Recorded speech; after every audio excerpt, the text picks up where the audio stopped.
Hello, and if you are thinking of selling your home, you need to watch this because it's very important that you don't say yes to these 10 things. Hi, I'm Anja with Anja Properties, a boutique real estate company here in Richmond, Texas. So if you like my content, please subscribe. Number one, don't give buyer credits at the beginning. Let's say you have a blue carpet and you know the carpet is not that great, and you say, okay, let's give carpet allowance of 5,000. We advertise it. Buyers obviously can see that. They already have the idea with the 5,000 when they make the offer, and they go into the inspection and they totally forget about the 5,000. So say no to early credits. When we are in the option period and we negotiate the repairs and everything, then we can slide that in, the 5,000 or whatever it is for replacing the carpet. Because at the end of the day, you never know. Maybe they love the blue carpet. Number two, don't allow endless visits after the option period. So we have buyers that have a big family, they have friends who is a contractor, they have designers. They have the option period to get everybody in the house. They come multiple times, they get the inspection, they have the contractors, they have the designer to give them ideas. But once the inspection period is over, the option period, there is no more visits at the house. So even though you want to be friendly and say, yeah, sure, they can buy, it's not a good idea to have endless visits before closing. So no to extra visits after the option period.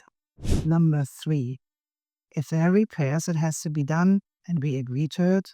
Best idea is give money to the buyer so they can do the repairs. So say no that you are doing the repairs or have a contractor doing it.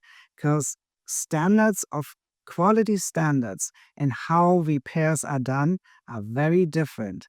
I've learned it in many, many cases that the seller did the repairs and the buyer comes in at the walkthrough before closing and was not happy because the repairs were not to their standards.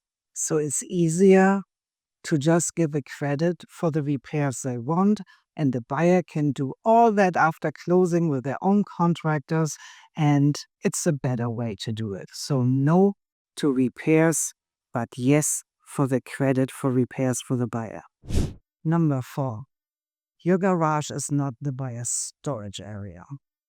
Even though if they are moving from out of town, if the lease is up, they have stuff in the car and they're just asking nicely, hey, can we bring some stuff already in the garage? We close in 1 or 2 days, so it might be easier to I just put it there. Your house is not the storage area. I'm happy to give them any storage facilities for $50 around the corner. But if something happens, your insurance will not insure the buyer's stuff. At the end of the day, you don't want anything from the buyer in your house before closing. So no to extra storage from the buyer before closing. So that brings me to number five. Buyer is asking for an early move-in before closing, 1 or 2 days. You, the sellers, are already out. The house is empty. Would be so convenient because their lease is up on Thursday. We are closing Friday. So maybe 1 or 2 days before that, they already can move in. That's a big no, no, no. Because you and I, we never know what's going to happen the 2-3 days before closing if they want to move in before. Maybe the closing is not going to happen. There's something happening with the house and the buyer is already in there. They don't own the house. You are still the owner. So big no, no, no early move-in. And number six, let's say you already moved out, the house is vacant. The buyer is asking, hey, you really want to demo the kitchen and we want to start painting those bedrooms all in new colors. Can we do that before? Can we start before closing? Then our timeline gets so we are faster and faster to move in. So that would be so convenient. A week before and we can just demo everything. And once we close, it is only 2 or 3, 4, 5 more days and we can move in. No, no, no. That's the biggest no. You don't want any demo or painted rooms, anything before closing because again, we don't know what happens. So we want to close We would give them the key and then they can demo or do whatever they want in the new house. But not on your watch when you still own it. And number 7. The for sale sign is in front of your house. There are some strangers walking down and knocking at your door. Never, ever open the door or let them in. We don't know who they are, even though they're saying, oh, we love the house, we saw it, we are just driving by because we saw it online. If they are serious buyers, they're going to call their agent or they're going to call me, the listing agent. Once they call any of us, we can vet them if they're pre-approved, if they're serious buyers, and then we can make the appointment to show your house. But no to anybody just knocking at your door and trying to see your home. And number 8. The buyer is asking to park his truck or boat into your garage. Oh, no. There's another big no. Seen that, done that. They are backing up in your garage and they're going to hit the drywall or things are flying from the shelf on their truck. So, no. They can park and try to figure out if everything is fitting in the garage after the closing.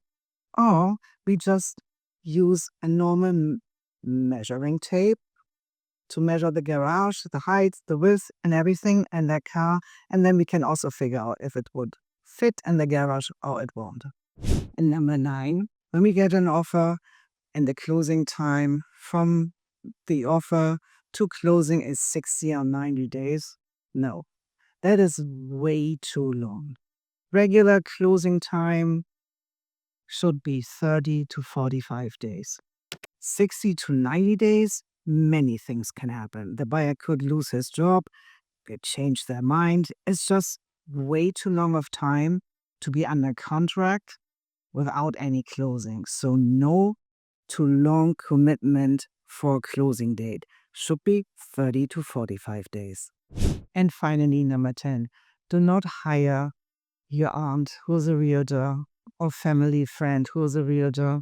It's never good to mix personal with business. Seen it many times, and it's really hard but mixing business with personal relationship can get complicated.